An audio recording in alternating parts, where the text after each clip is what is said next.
Hello. So here we are going to use the residuals to analyze, to help our analysis. We are going to do two things. First, we will study what is the best fitting trend line, right? I said we try to minimize the distance from the dots, some kind of distance from the dots. So we would like to find the trend line that best fits all the observations at the same time. And second, we will use the residuals to evaluate our model, and so that we can compare different models or different data sets, or we can understand how good we are doing or how much we could explain or like that, right? So let me start the first one. What is the best fitting line? And this comes back to the estimator, how to find the best estimator, the OLS estimator, right? Right, so remember residual is defined in this way. Residual defined this way. And basically the residual depends on, because the fitted value can be written as a function, linear function of those estimators, beta 0 and beta 1. And then in the end, the residual depends only on the data, y and x.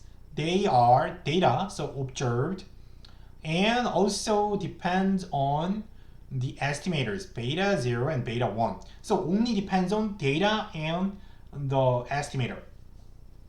And we would like to measure the size of the residuals, the how much we could not explain using this way.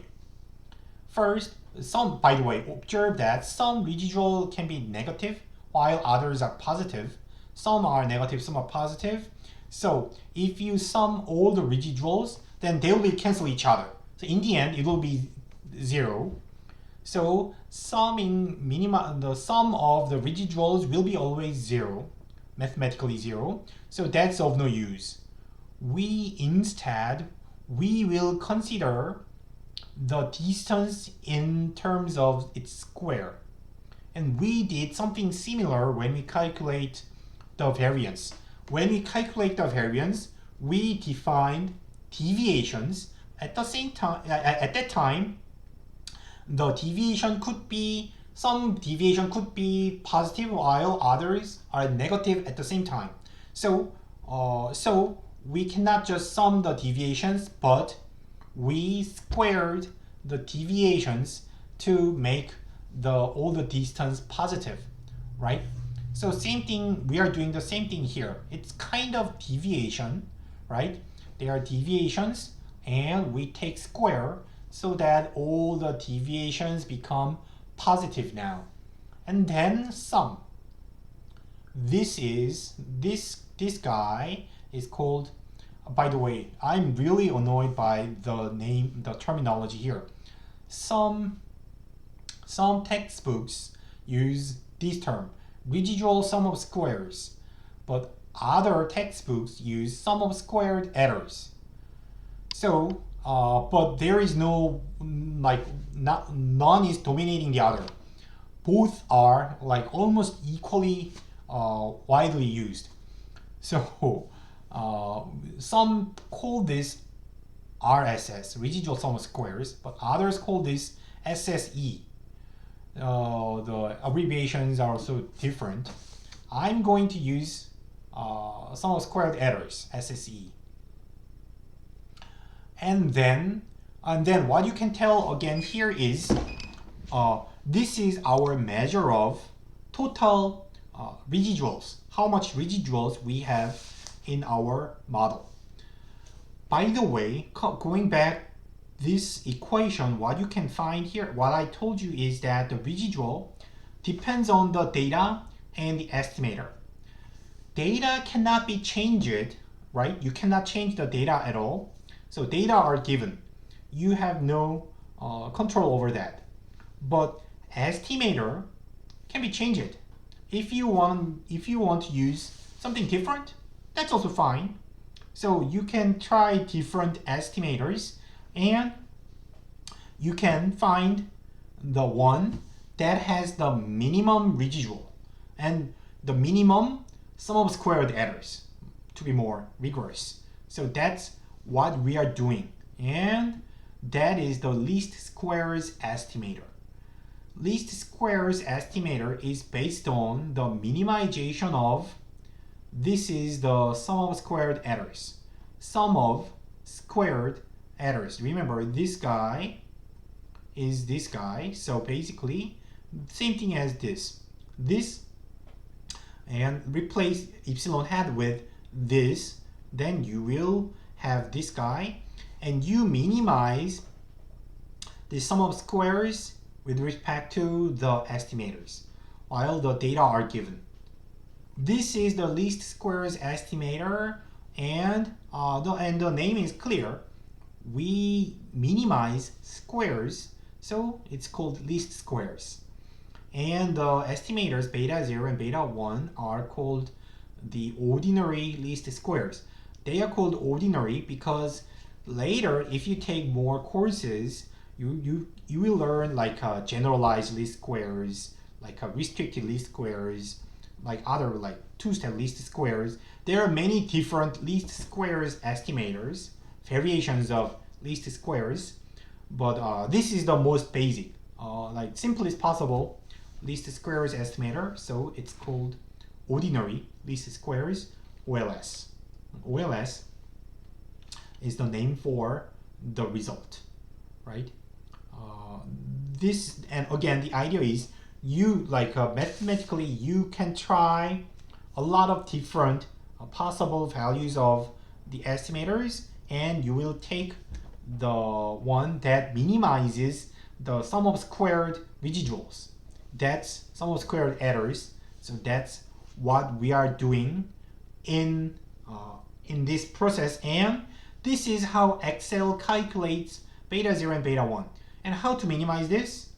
Minimization is simple because you take first order condition and then second order condition, and then solve the first order condition for beta 0 and beta 1. So minimization is exactly like almost the same as the utility maximization, so I'm not going to derive that. Excel does that for you. It's not that difficult. So this is the result. Excel minimizes that mathematical problem and returns the solution. The solution is given by here. So we are back to this point. We know how it is calculated. And we are like, so these two numbers are just, you know how they are calculated.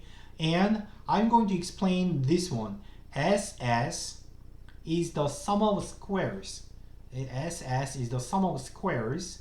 So sum of squares, residual sum of squares is here.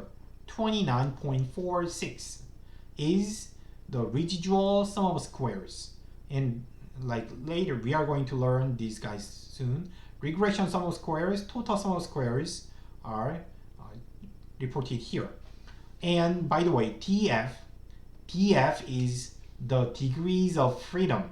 I briefly explained what is the degrees of freedom. The total degrees of freedom is 11. Because like this is when you calculate if you calculate the variance of the original outcome y, then your denominator will be 11, n minus 1. N is 12, and if you calculate the variance, you are going to use 11 in the denominator. And when you use residuals, it should be 10 because the variance in the residual loses 2 degrees of freedom in calculating beta 0 and beta 1. So that's the difference. And 1 is the other side, so I will explain that later. Anyhow, I explained what this is. This number is explained. The sum of, so from the Excel result table, you now know what this means. And graphically, I will show you what it's like. So suppose that simply let's try two different trend lines. So the green line is the OLS estimator. So this is the best fitting line. We already mathematically we know that this is the best fitting line, which means it minimizes the distance from the dots. But now let's change the slope and intercept a little, so that the red line, the line is tilted a little bit. But when you change the line, you may realize that the overall distance will be greater, right?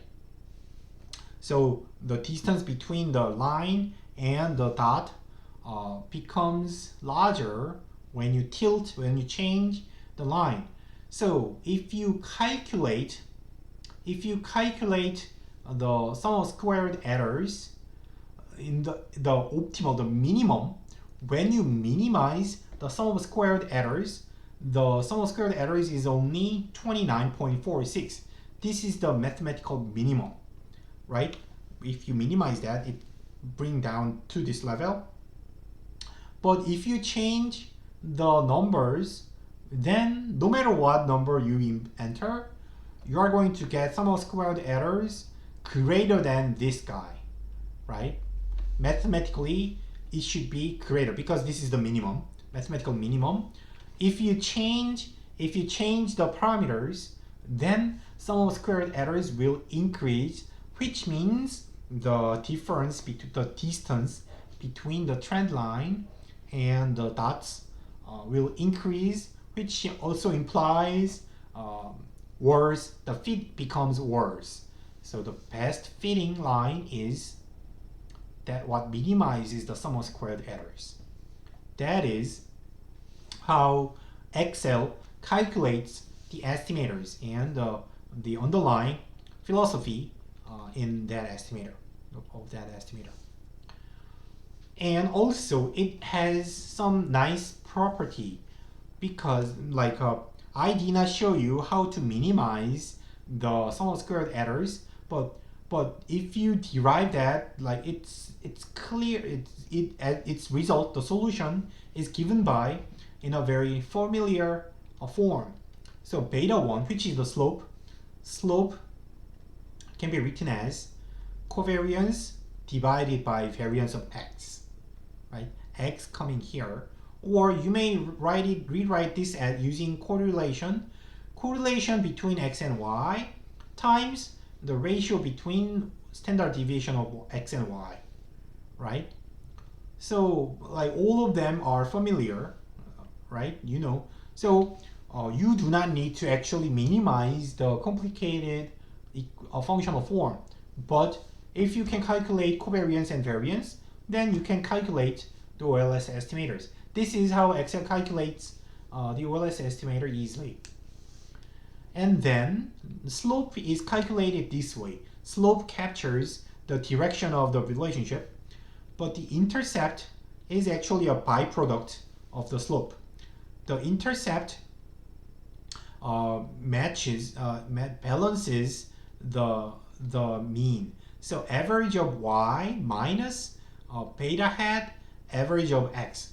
So you may think it as when x is average, at the average of x, its predicted value will be the average of y. So beta 0 is designed to make the expected value of x, the average of x implies average of y. So the trend line always goes through y bar and x bar. Equality holds, the regression equality always holds. And then let me put this question. What we cannot calculate? X bar, y bar, variance, covariance. None of above. Easily none of above. As long as you have the data from our, for example, in our example, you know how to calculate them, right? You know how to calculate the mean, how to calculate the variance, and we learned how to calculate the covariance. So it's actually pretty easy to calculate beta 0 and beta 1. That's what I wanted to show you here. And if you do actually calculate them, you will get those numbers. And using them, just apply those numbers. Then you may calculate beta 1 and beta 0 in the same way. And this is another way to calculate the OLS. And as you just see that, it is closely related to the existing statistical concepts. So that's why regression model is so popular and so many like variations. Like you can, by changing a little bit, you can get a new intuition, new applications. Okay. In the next video, I'm going to use the returns to education example again with the real data. See you later. Bye.